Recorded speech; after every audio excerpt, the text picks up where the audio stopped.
हाय नमस्कार दोस्तों, आप पढ़ रहे हैं साइंस कैंपस मंडार के यूट्यूब चैनल पर 11th क्लास की केमिस्ट्री का फर्स्ट चैप्टर, जिसका सेकंड लास्ट पॉइंट चल रहा है। अंतिम पार्ट के पॉइंट चल रहे हैं।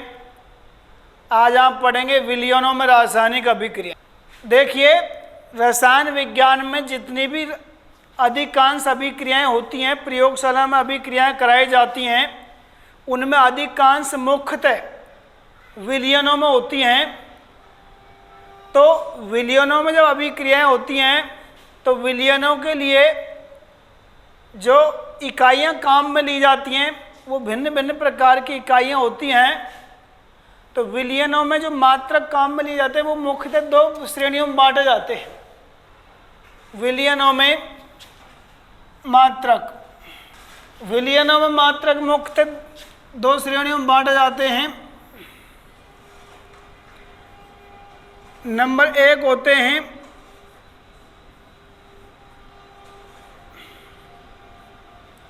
भार मात्रक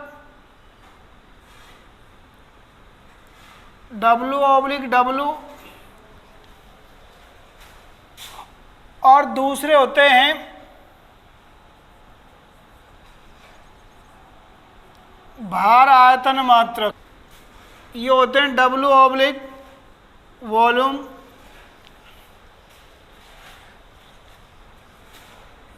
देखिए, इनमें जो विलेय पदार्थ होता है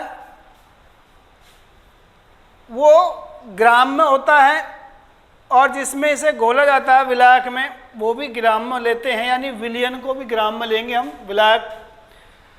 तो इसमें दोनों ही द्रव्यमान यानी ग्राम में मात्रा ली जाती है दोनों के ही, और इसमें विलेय को भार में यानी ग्राम में लेते हैं और विलयन को आयतन में लेते हैं, लीटर में लेते हैं।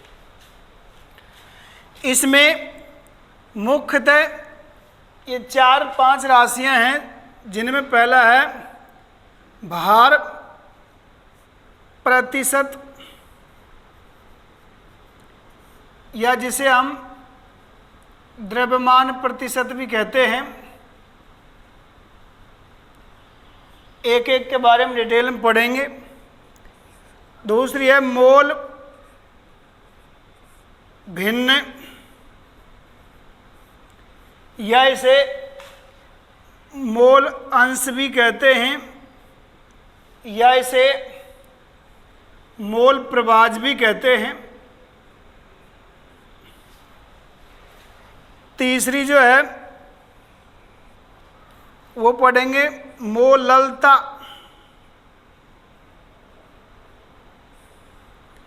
स्मॉल एम से दर्शाते हैं। मोललता क्या है?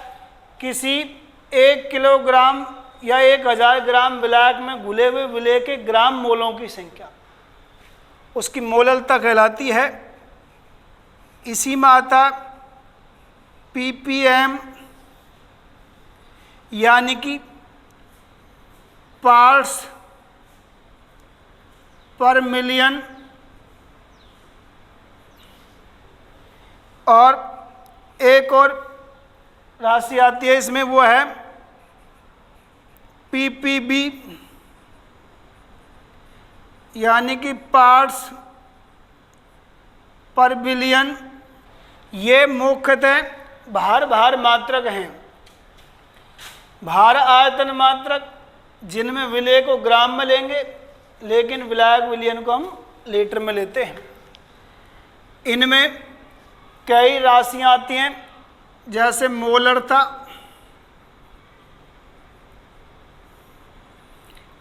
कैपिटल M से दर्शाते हैं। फॉर्मलता कैपिटल F से दर्शाते हैं। नॉर्मलता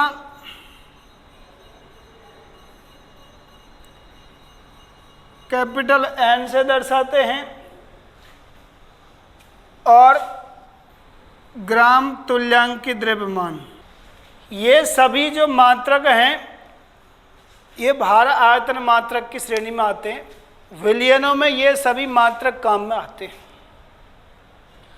दोस्तों अपने कोर्स में जो है 11th में जब तुम पढ़ते हो तो इन तीनों के बारे में पढ़ेंगे और यहाँ मोलरता के बारे में पढ़ेंगे। वैसे सबके बारे में मैं शॉर्ट में तुम्हें बताऊंगा, देखिएगा।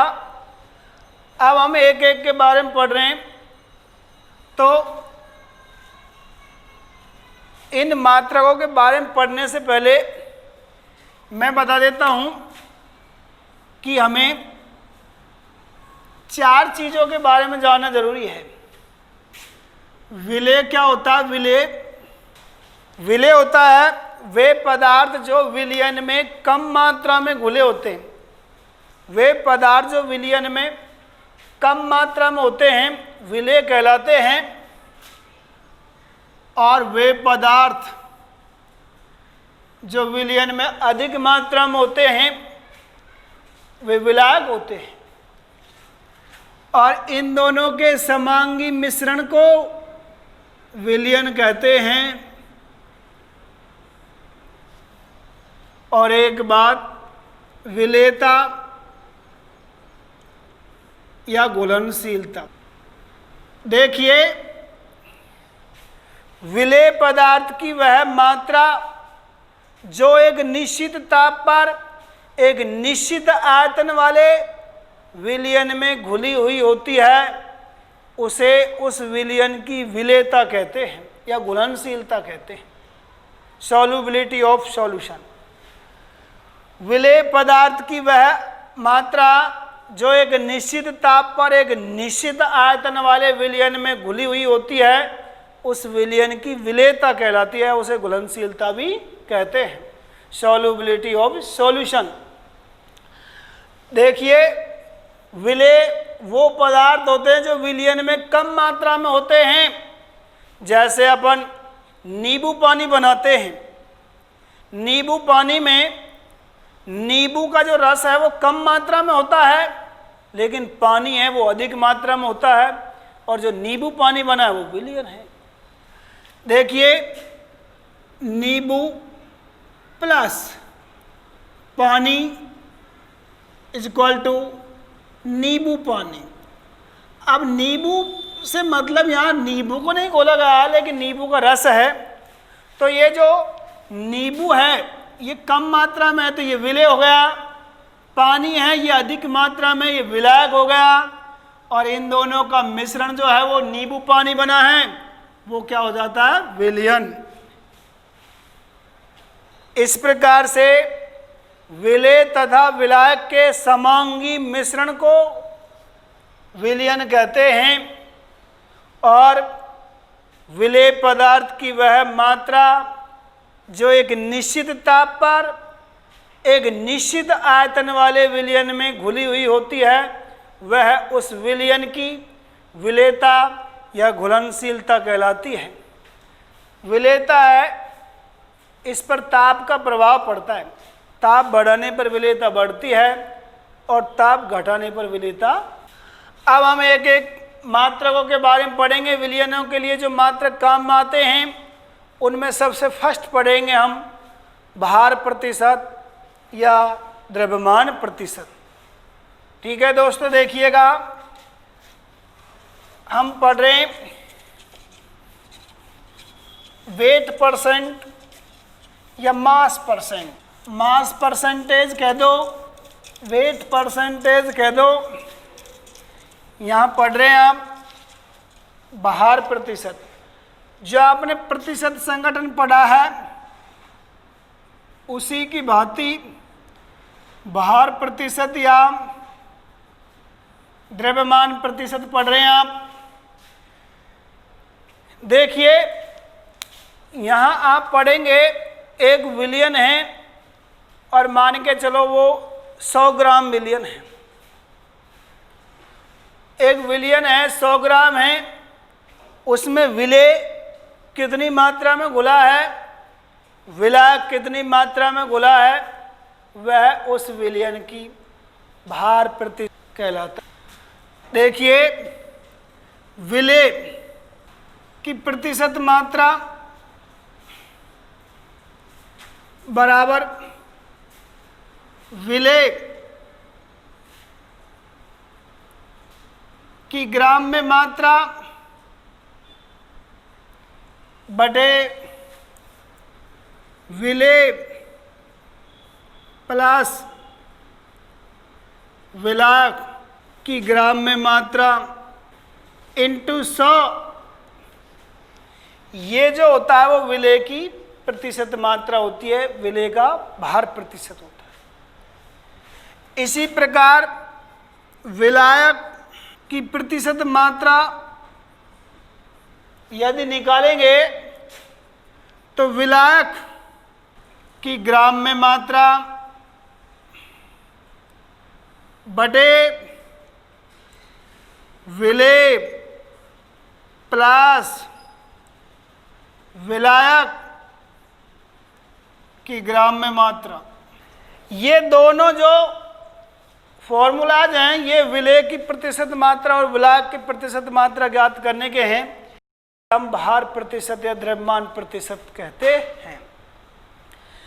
किसी 100 ग्राम विलयन में घुले हुए विलेय अथवा विलायक की ग्राम्य मात्रा उसका भार प्रतिशत कहलाता है। क्या कहलाता है? भार प्रतिशत। ये आपकी पहली राशि हुई जो भार प्रतिशत को दर्शाती है। अब आप दूसरी राशि पढ़ेंगे, वो पढ़ रहे हैं मोल भिन्न। मोल भिन्न या जिसे मोल अंश भी कहते हैं या जिसे मोल प्रभाज भी कहते हैं। अंश कह दो, प्रभाज कह दो या भिन्न कह दो, बात एक ही है। मोल भिन्न किसे कहते हैं देखिएगा, इसमें भी आपको विलेय का मोल अंश निकालना है, विलायक का मोल अंश निकालना है, तो सेम भार प्रतिशत की तरह निकलेगा। विलेय के मोलों की संख्या एवं विलेय प्लस विलायक के मोलों की कुल संख्या के अनुपात को हम मोल भिन्न या मोल अंश कहते हैं। ध्यान रहे, वहाँ भार प्रतिशत का कुल योग 100% होता है, परंतु यहाँ विलेय और विलायक के मोल अंश का जो योग होता है वो 1 होता है। मोल अंश का कुल जो होता है, योग जो होता है वो 1 होता है। तो ध्यान रहे, विलेय के मोलों की संख्या तथा विलेय प्लस विलायक के मोलों की कुल संख्या के अनुपात को हम विलेय का मोल अंश कहते हैं। इसी प्रकार विलायक के मोलों की संख्या तथा विलेय प्लस विलायक के मोलों की संख्या के अनुपात को हम विलायक का मोल अंश कहते हैं। तो मोल अंश की जब परिभाषा दी जाती है तो किसी विलयन में उपस्थित विलेय तथा विलायक, विलेय अथवा विलायक के मोलों की संख्या एवं विलेय प्लस विलायक के मोलों की संख्या के अनुपात को हम मोल अंश या मोल भिन्न या मोल प्रभाज कहते हैं। देखिए,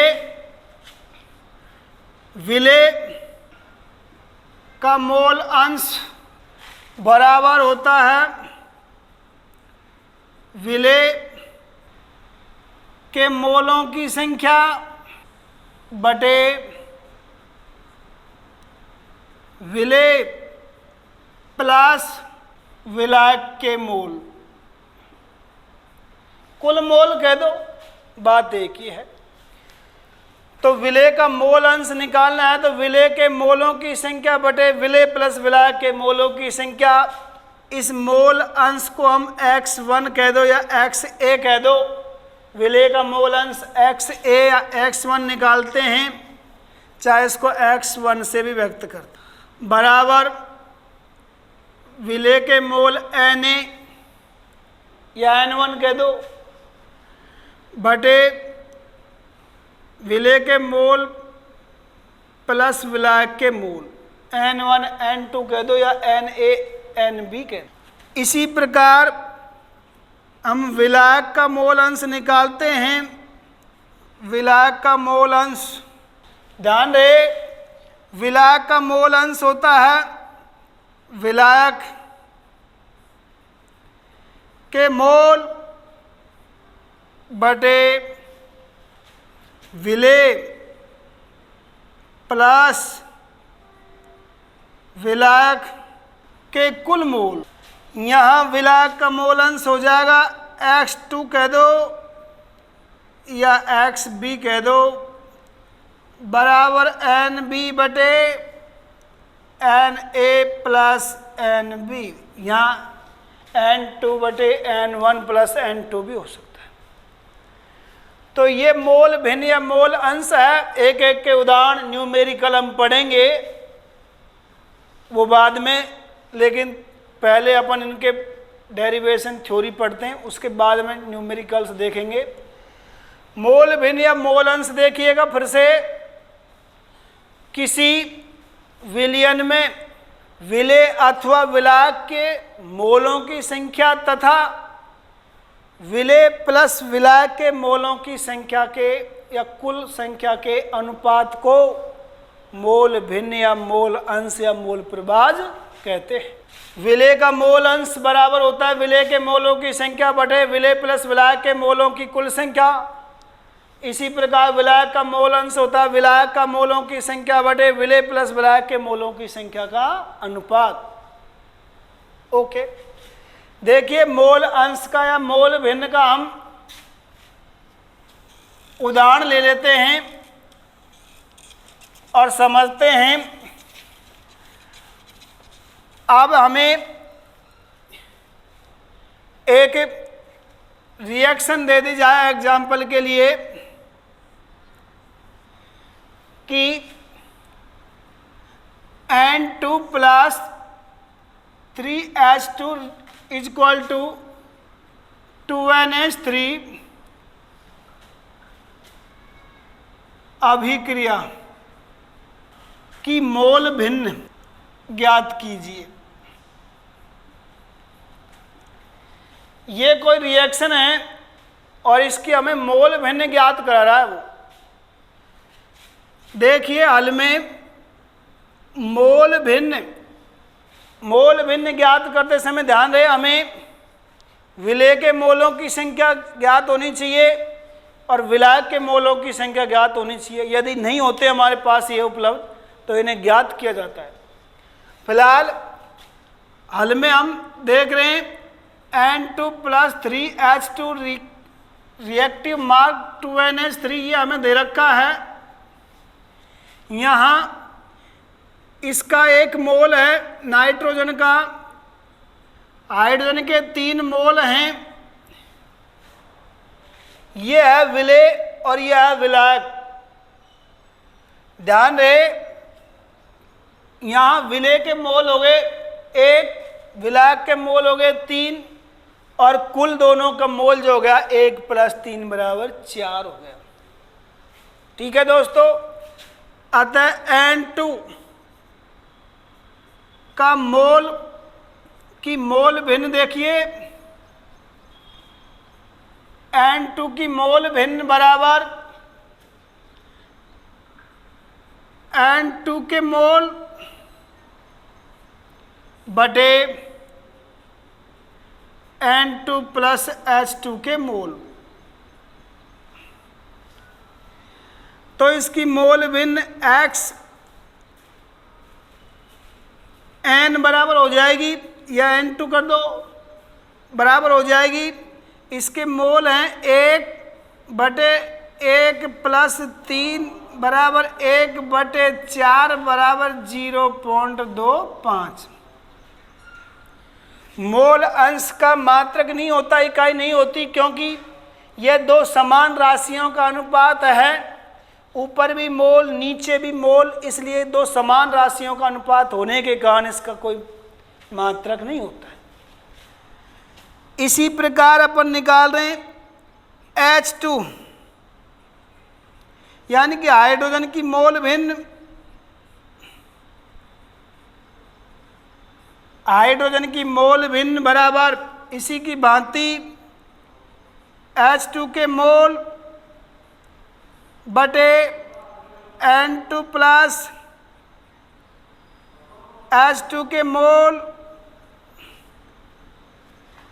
तो ये हो जाएगा XH2 बराबर 3/1 प्लस 4 बराबर 3/4 बराबर 0.75। तो ये हाइड्रोजन का मोल अंश जो आया वो 0.75 और नाइट्रोजन का जो मोल अंश आया वो 0.25 आया। दोस्तों इसकी सत्यता की जांच करनी हो तो ध्यान रहे, जितने भी हमें अवयव दे रखे हैं उन सब का मोल अंश जो है उसका योग इकाई होता है। कुल मोल भिन्न मोल अंश मोल प्रभाज का योग इकाई होता है, ये ध्यान रखने की बात है। अतः इन दोनों का जब योग करेंगे तो मोल भिन्न जो आएगी वो इकाई आएगी। ठीक है दोस्तों, इस प्रकार से हम किसी भी अभिक्रिया में रिएक्शन में जो विलेय दे रखा होता है, विलायक दे रखा होता है, उनके मोल अंशों की गणना कर लेते हैं। आगे अन्य और उदाहरण लेते हैं। जैसे हम बात करते हैं किसी भी अन्य कोई उदाहरण की, देखिए जैसे कोई अभिक्रिया दे दी जाए SO2 plus O2 reactive mark 2SO3 समीकरण संतुलित कर लेते हैं और इस अभिक्रिया की मोल भिन्न ज्ञात करनी है। हल में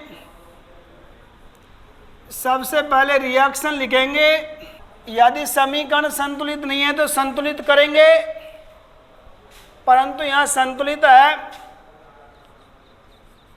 सल्फर डाइऑक्साइड के मोल यहाँ 2 हैं, ऑक्सीजन के यहाँ मोल 1 है। देखिए तो ये हो गया विलायक और ये हो गया विलेय। देखिए